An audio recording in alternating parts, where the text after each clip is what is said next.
This is Pat Salter with the Doctor Weighs In, and I'm at MedX, a fantastic conference on the Stanford campus. And I just came from an amazing panel, which was all about digital mental health. And I have with me today Arsha Vahabzadeh. Did I get that right? Absolutely wonderful. Okay, fantastic. I was really worried about that. And he is really a renaissance man when it comes to psychiatry and digital mental health. So why don't you tell us a little bit about what you're up to? Thank you so much. You said Renaissance man, so I have a few different exciting things that I do. The first thing is that I'm a site director of a company called BrainPower, and we build transformative wearable technologies on smart glass platforms like the one here for children with autism to learn crucial life skills. Secondly, I'm actually a fully trained pediatric psychiatrist. I'm faculty at Mass General Hospital in Boston, and I'm the innovation officer for the Psychiatry Academy there. And finally, I'm the chairman of communications at the American Psychiatric Association's Council on Communications. Okay, so we know about the importance of sleep and mental health. I'm assuming you're not getting any. Sleep is sometimes tricky. I have to resort to coffee at times, but it gets me through.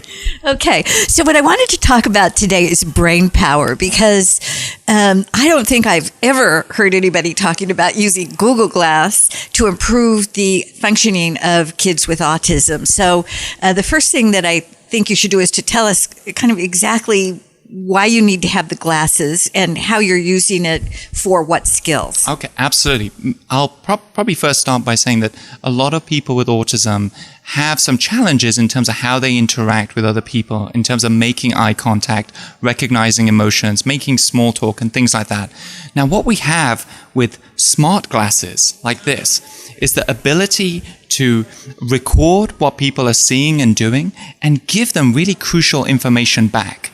So one of the things that we do, for example, is have a family of applications that helps them learn about eye contact, learn how to do eye contact using game-like experience that they actually see through the glass device while they're still interacting with their family members.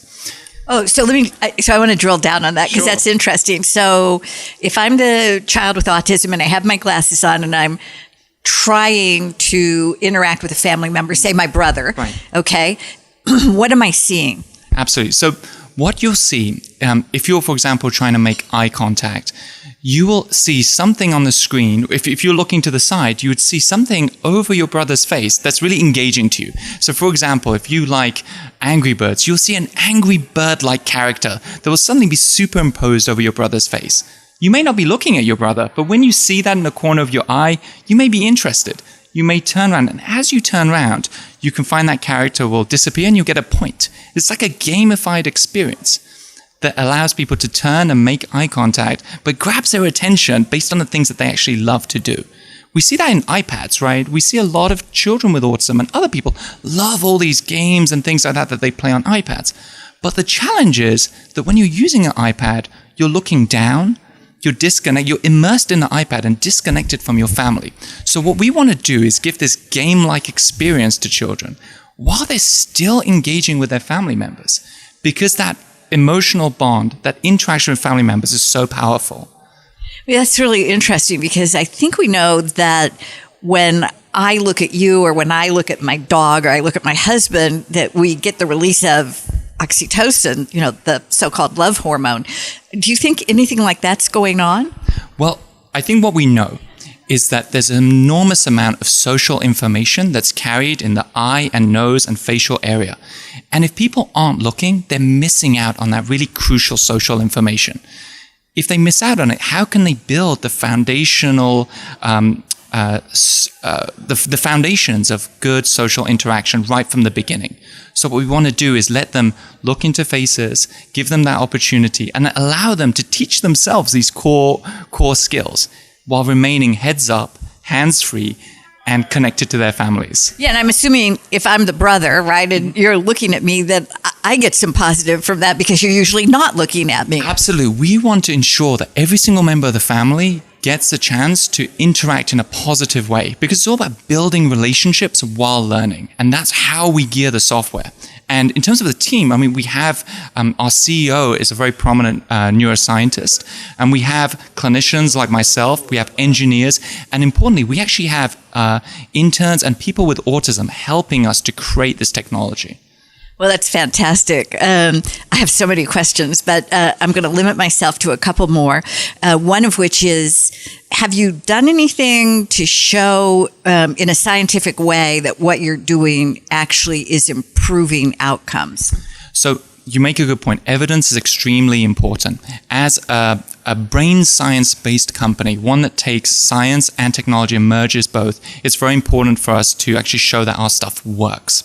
So one of the first things that we've done is we've actually taken this technology to the people that will use it. We've taken it to people's homes, to schools, in a series of beta studies throughout the country, our own company's beta studies.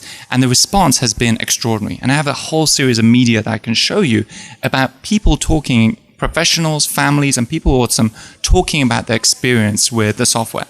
But you mentioned evidence. And we've actually teamed up with neurotechnologists at Massachusetts General Hospital, with pediatric neurologists, and we'll be actually doing a clinical study using this technology firsthand to actually show how beneficial it could be. But our initial beta studies and the response that we have from real people that are actually using it has been extremely encouraging.